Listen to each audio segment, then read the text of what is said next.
Então, uma pergunta aí para fazermos uma reflexão: o que tens feito com os teus dons e talentos? Durante esse ano de 2018, você que é crente, você que é convertido, certamente tem no mínimo um dom, talvez mais. Talentos também. Quero logo de início fazer aí uma diferenciação entre dons e talentos. Dons são espirituais, são aqueles dons que nós recebemos de Deus para cumprirmos algumas funções que Deus quer para nós. São dons espirituais: evangelismo, contribuição, misericórdia, exortação, alguns dons como esse. Tem uma lista bem grande aí de pessoas que recebem dons para servirem no corpo de Cristo. Talentos são aquelas habilidades que as pessoas têm. Então, por exemplo, as pessoas não têm o dom de música, têm o talento de música. Tanto é que existem incrédulos que são muito bons músicos. Eles não têm o dom de música porque eles não são convertidos. Então não é algo espiritual, é algo natural do homem. Então todos nós temos dons, que somos convertidos, e talentos. E aí a pergunta o que você tem feito com os seus dons e com os seus talentos? A maioria das pessoas faz um balanço do que fez ou o que deixou de fazer durante o ano. Geralmente fazemos essas reflexões para lançar novos alvos, lançar novos objetivos para o próximo ano, tentando evitar os erros que cometemos nesse ano que passou. Muitos pensam em novos projetos profissionais, projetos familiares, fazer viagens, ter mais tempo com a família, projetos pessoais e assim por diante. Vários projetos. Mas creio que muito raramente alguém pensa no novo ano como uma provável volta do Senhor Jesus Cristo. Nós sabemos que esse ano ainda ele não voltou. Pode ser que ainda volte esse ano, mas é mais provável que possa ser no próximo ano.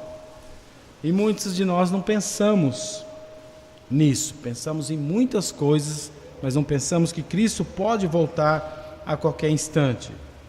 Já faz cerca de 2018 anos que Jesus subiu, foi assunto aos céus, que ele partiu desse mundo. E ele prometeu que voltaria para buscar os seus, para arrebatar a igreja, aqueles que nele creem.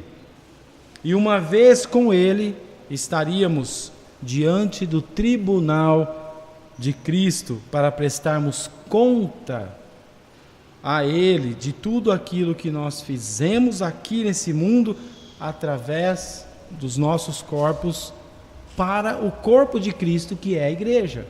Nós um dia vamos ter que prestar contas para ele. E quando isso vai ser? Logo depois do arrebatamento. Nós sabemos que esse período do julgamento, o tribunal de Cristo, o bema, será logo depois do arrebatamento. Aí não dá mais tempo de fazermos uso dos nossos dons e talentos. Até então nós temos a oportunidade, mas pode ser que o ano que vem ele volte, e aí nós vamos ter que prestar contas. Mas talvez ele não volte o ano que vem. E o que nós vamos fazer? Você já parou para pensar que a qualquer momento Cristo pode voltar? E este aspecto de sua volta, ele é tão importante que Jesus, em várias passagens, relatou detalhes a respeito desse grande dia. O próprio Cristo falou a respeito da sua volta. O dia e também o dia em que ele julgará o nosso serviço realizado ou não para ele. Nós somos alertados na palavra de Deus que isso um dia vai acontecer, e o próprio Jesus nos fala isso. Aqui em Mateus capítulo 25, nós temos o Senhor Jesus Cristo ensinando O capítulo 25 de Mateus conta o relato de Jesus, de duas parábolas, né, sobre o fato como cada discípulo seu será encontrado na sua volta. Está bem claro nas Escrituras. Então hoje, fazendo uma meditação, quero aproveitar aí a ocasião, né, de reflexão que nós fazemos todos os anos, ler aí a parábola dos talentos e com ela podemos aplicar os seus ensinamentos para as nossas vidas. Na verdade, só a história em si, a parábola já é uma grande lição para nós. Não temos muito que explicar dessa parábola. Acompanhem comigo, Mateus 25, versículos 14 em diante. E também será como um homem que, ao sair de viagem, chamou os seus e confiou-lhes os seus bens. A um deu 5 talentos, a outro 2 e a outro 1, a cada um de acordo com a sua capacidade. Em seguida partiu de viagem. O que havia recebido 5 talentos saiu imediatamente, aplicou-os e ganhou mais 5. Também o que tinha 2 talentos ganhou mais 2. Mas o que tinha recebido 1 talento saiu, cavou um buraco no chão e escondeu o dinheiro do seu senhor. Depois de muito tempo, o senhor daqueles servos voltou e acertou conta com eles. O que tinha recebido 5 talentos trouxe os outros 5 e disse: o senhor me confiou 5 talentos. Veja, eu ganhei mais 5. O senhor respondeu: muito bem, servo bom e fiel. Você foi fiel no pouco, eu o porei sobre o muito. Venha e participe da alegria do seu senhor. Veio também o que tinha recebido 2 talentos e disse: o senhor me confiou 2 talentos. Veja, eu ganhei mais 2. O senhor respondeu: muito bem, servo bom e fiel. Você foi fiel no pouco, eu o porei sobre o muito. Venha e participe da alegria do seu senhor. Por fim, o que tinha recebido 1 talento veio e disse: eu sabia que o Senhor é um homem severo, que colhe onde não plantou e junta onde não semeou. Por isso tive medo, saí e escondi o seu talento no chão. Veja, aqui está o que lhe pertence. O Senhor respondeu: servo mau e negligente, você sabia que eu colho onde não plantei e junto onde não semeei? Então você devia ter confiado o meu dinheiro aos banqueiros, para que quando eu voltasse, o recebesse de volta com juros. Tirem o talento dele e entreguem-no ao que tem 10, pois a quem tem, mais será dado e terá em grande quantidade, mas ao que não tem, até o que tem lhe será tirado. E lancem fora o servo inútil nas trevas, onde haverá choro e ranger de dentes. Essa parábola, ela é muito fácil de entender, é uma história bem lógica e não temos muitos problemas para a interpretação. Basicamente, os significados dessa parábola, alguns estudiosos tentaram fazer algumas diferentes interpretações, mas 2 interpretações se destacam das demais como as principais. Uma defende que essa parábola se refere ao povo judeu. Já a outra sugere que o ensino dessa parábola abrange a totalidade dos cristãos, incluindo os cristãos verdadeiros e os cristãos nominais. O que eu estou querendo dizer com isso? Existem cristãos que creem em Cristo como Salvador e de fato são cristãos.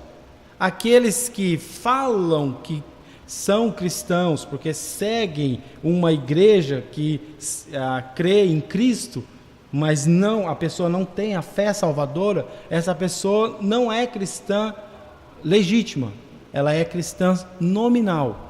Então, nosso país é um país cristão, mas nós sabemos que a maior parte não é salva, apesar de sermos chamados de cristãos.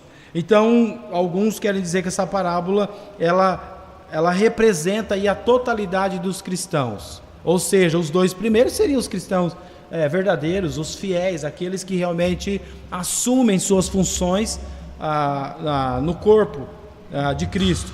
E os nominais são aqueles que não fazem aquilo que deveriam fazer. E isso pode acontecer não somente porque a gente pensa, mas talvez isso é só em igrejas que não pregam a palavra. Não, existem cristãos nominais que são batizados, que frequentam a igreja e não são salvos.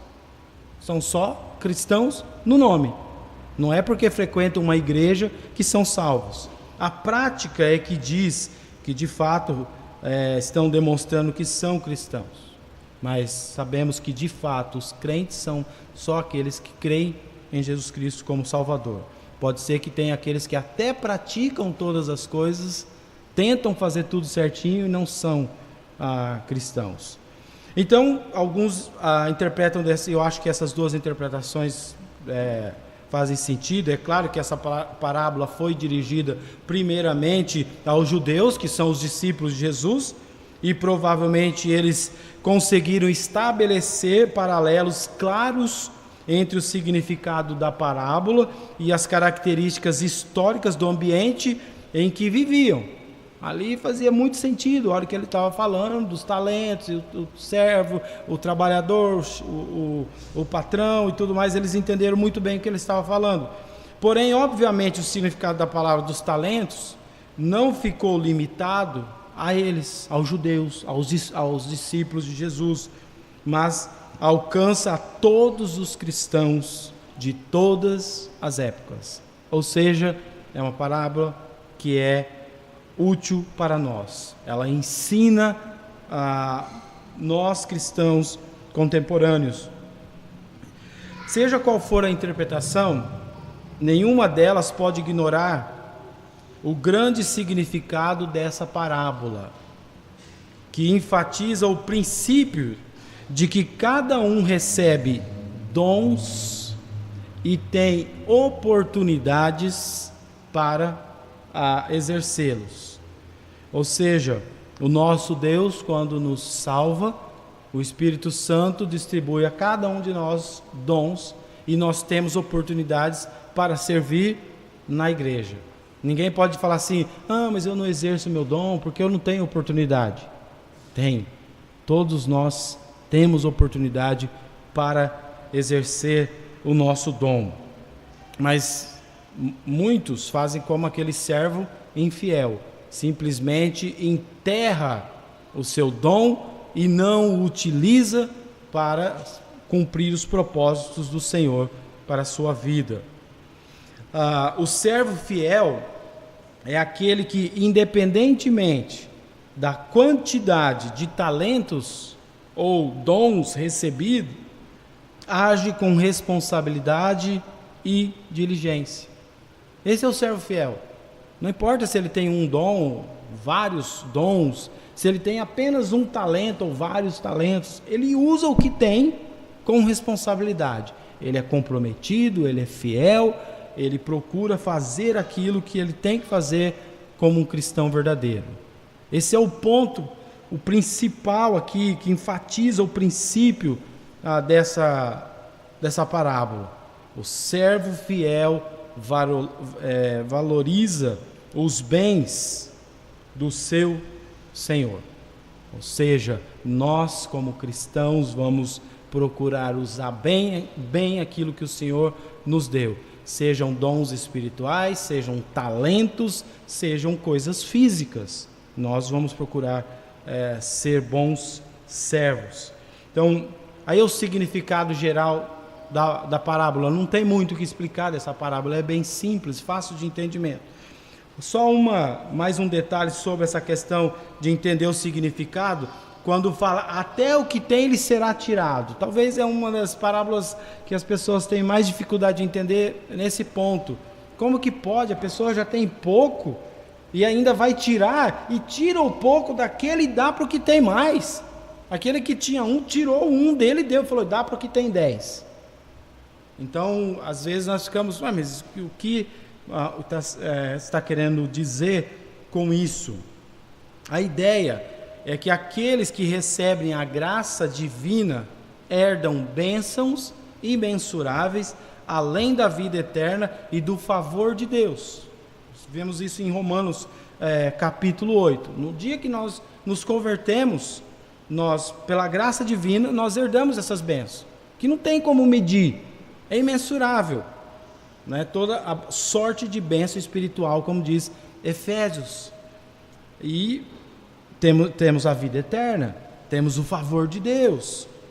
Mas aqueles que desprezam as riquezas da bondade, tolerância e longanimidade de Deus, Romanos capítulo 2, apegando-se aos desprezíveis e transientes bens desse mundo, terminará perdendo tudo o que possui. Como Jesus disse, louco, amanhã pedirão a tua alma. São pessoas que não estão procurando ver aquilo que realmente é importante. E essas pessoas, até o que tem, lhe será tirado. Porque se a gente analisar bem, essas pessoas que morrem e vão para o inferno, o que ela tem de bom? Essa vida, esse mundo. Isso aqui não é um inferno. Tanto é que não é um inferno que nós, seres humanos, amamos o mundo. Eu não vejo ninguém falando, não, eu estou querendo morrer, eu quero sair desse mundo. As pessoas querem ficar no mundo. Por quê? Porque o mundo é bom. Por que o mundo é bom? Porque nós fomos criados deste mundo para habitarmos nesse mundo. E tudo que Deus criou nesse mundo foi para nós. Então, faz sentido quando nós estamos no mundo. Hoje de manhã mesmo eu estava lendo a Bíblia ali na área e olhando para a natureza, e pássaro passando, e você olha as árvores, as coisas todas funcionando, o mundo, o ar que você respira, o sol que nasce, todas as coisas, água, quando a gente vai para algum lugar, praia, a gente fica pensando, como que é bom a água. Nós seres humanos não podemos ficar sem água. A água é boa para beber, é boa para lavar, ela é boa para refrescar, para divertir. O mundo foi criado de tal forma que nós, seres humanos, nos sentimos muito bem nesse mundo. E um dia, as pessoas que não têm Cristo, até isso que têm, um pouco que têm, no caso comparado com a eternidade, com as bênçãos imensuráveis que tem por causa da salvação, até isso vai ser tirado, porque fala que no final da passagem, vai ser lançado no lago de fogo, onde tem enxofre e ranger de dentes. Até aquilo que é bom, o fato de estar nesse mundo, vivendo e usufruindo de todas as coisas que nós temos aqui nesse mundo. Se fôssemos analisar tudo que é bom aqui nesse mundo, a gente não teria tempo para falar. A gente tem animais de estimação, a gente tem pessoas, nós temos coisas que nós gostamos, tudo feito, pensado por Deus para que pudéssemos desfrutar. Mas um dia até isso será tirado, se não tivermos Cristo como Salvador. Agora, quem tem Cristo como Salvador, além de usufruir de todas essas coisas e ter essa consciência desse mundo maravilhoso que nós temos, ainda vai ter muito mais, vai ser acrescentado. Então podemos chegar aqui a algumas conclusões para a gente refletir para o próximo ano. Eu espero que vocês tenham ficado impressionados com a necessidade de fidelidade e de aproveitarmos cada oportunidade que Deus nos dá para usarmos os nossos talentos. Essa passagem fala muito sobre isso. Quer o nosso trabalho seja pequeno ou grande, quer tenhamos muitos talentos dados por Deus ou apenas um, Deus exige que sejamos fiéis, e a base da sua recompensa está na nossa fidelidade. Não foi isso que nós lemos na passagem? Ele exigiu a fidelidade igual, aquele que recebeu 1, que recebeu 2, que recebeu 5, no final ele queria que eles produzissem. Não importa, mas você recebeu um só, então não vou cobrar tanto de você, vou cobrar mais daquele que recebeu 5. Não importa o tanto de talento que você tem. Se você tem muito, é claro que você tem que produzir muito. Se você tem mais habilidades, mais talento, mais dom, você vai produzir mais. E não faz mais do que obrigação. Se você é mais talentoso, mais inteligente do que os outros, você vai conseguir fazer mais, mas não está fazendo mais do que a obrigação. Tem que fazer mesmo. Agora, se você tem um só, você vai usar só aquele. E Deus vai ficar satisfeito com esse um bem utilizado. É o Senhor que julga o quanto podemos fazer. Nós não precisamos ficar preocupados com as pessoas. Se estamos fazendo, se as pessoas estão agradando, se estamos agradando as pessoas ou não. É o Senhor que julga, é a Ele que nós vamos prestar conta um dia. É o Senhor que nos dá os talentos para usarmos. Nossa responsabilidade é a de sermos fiéis no uso dos talentos que Deus nos dá. Cristo vai voltar. Nós não sabemos quando. Pode ser esse ano?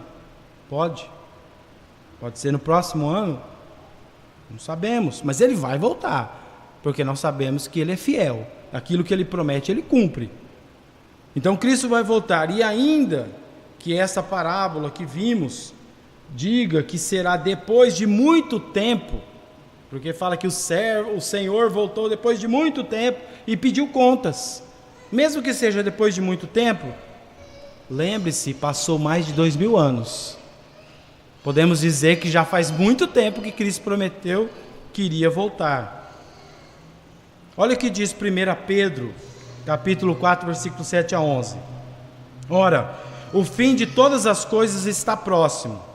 Sede, portanto, criteriosos e sóbrios, a bem das vossas orações. Acima de tudo, porém, tende amor intenso um para com os outros, porque o amor cobre multidão de pecados.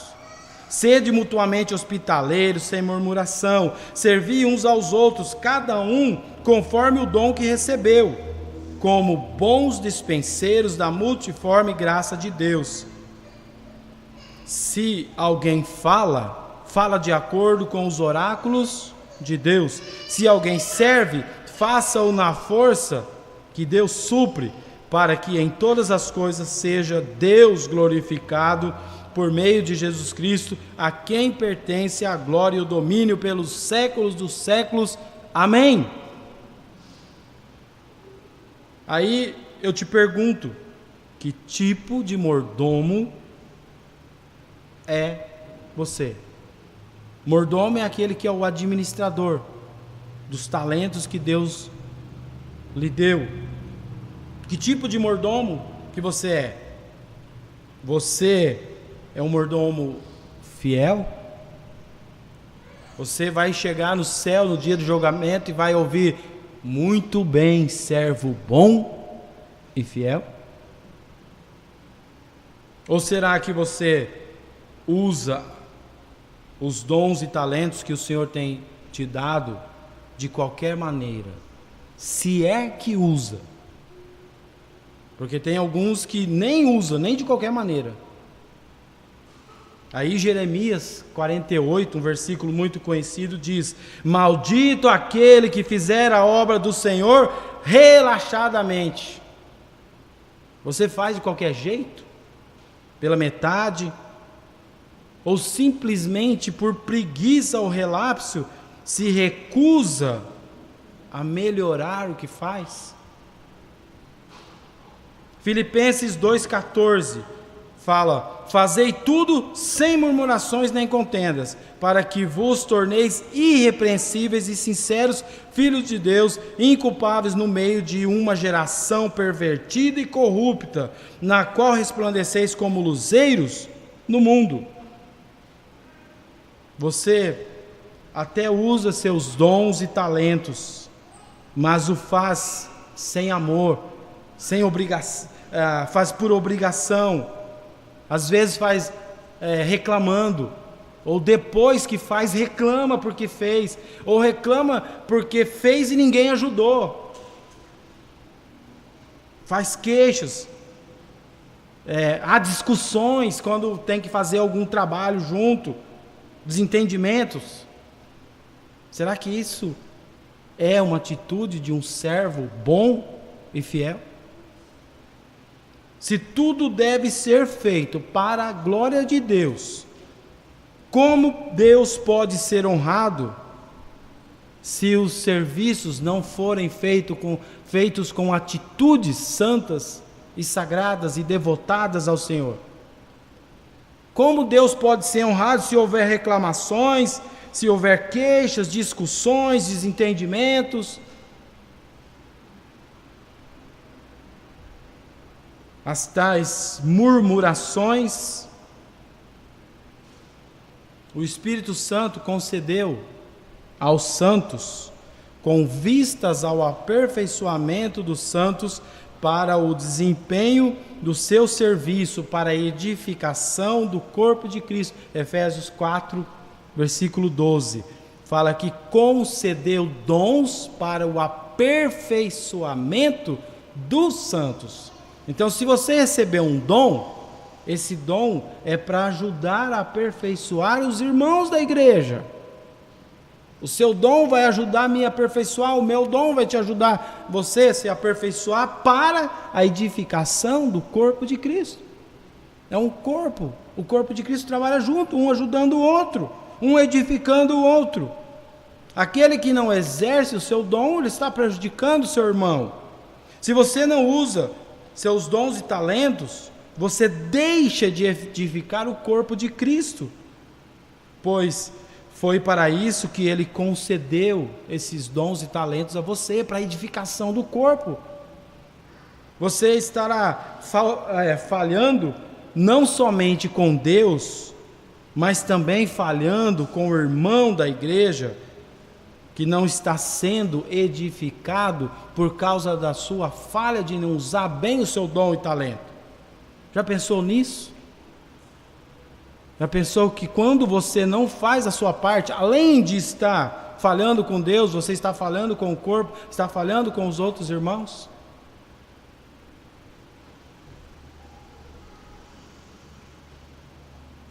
Aí podemos perguntar: você tem multiplicado os seus talentos? Nós vimos o que tinha 5, multiplicou, o que tinha 2, multiplicou. Você tem multiplicado? Ou você simplesmente acha que já faz demais? Que a sua presença já é muito? Que a sua contribuição, o seu serviço já é muito? Eu já trabalhei demais nessa igreja. Agora eu vou deixar para os mais novos. Faz tanto tempo que eu estou aqui, desde não sei quantos anos, e eu já fiz tanto. Aí a pergunta é: então você vai se aposentar? Será que há aposentadoria para o serviço cristão? Será que chega um dia que nós falamos: eu vou me aposentar, e aí vamos deixar os outros fazerem? Uma coisa eu quero te dizer: não existe aposentadoria no serviço do Senhor. Não existe. Enquanto estivermos vivos e conscientes e com forças para fazer a obra dele, nós temos que fazer. Caso contrário, não há necessidade nenhuma de permanecermos nesse mundo.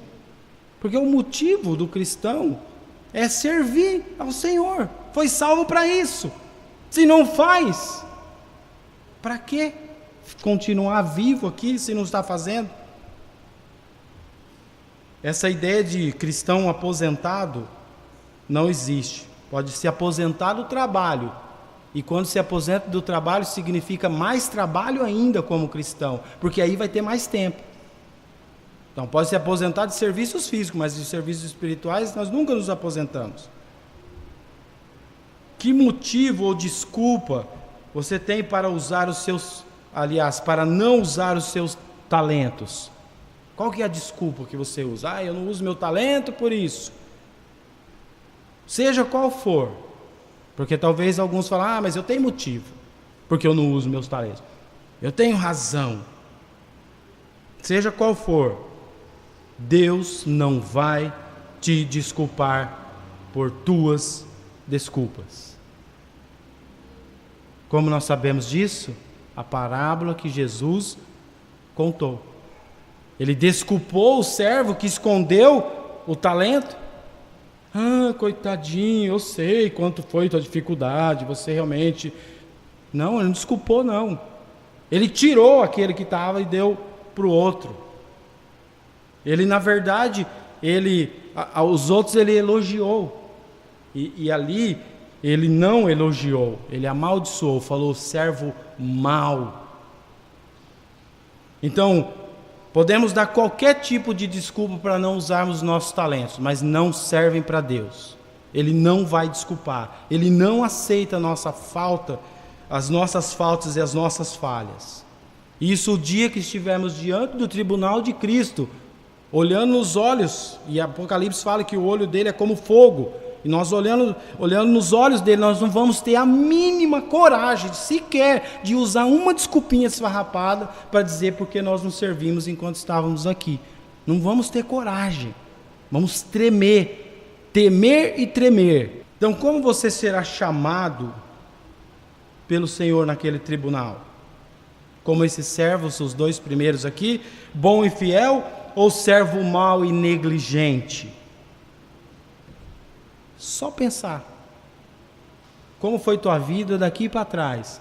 Como será daqui para frente? Porque talvez daqui para trás, se Cristo voltasse hoje, talvez você não ouviria servo bom e fiel. Mas ainda há tempo. Cristo ainda não voltou. O importante é sempre melhorarmos. Seja que um dia, uma semana, 15 dias, um mês, se formos fiéis, naquele dia, Deus vai reconhecer que nós mudamos a nossa atitude, mudamos o nosso coração e passamos a fazer o que é certo. Então, a minha pergunta é: o que você vai ouvir do Senhor no dia do julgamento? Servo bom e fiel ou servo mau e negligente?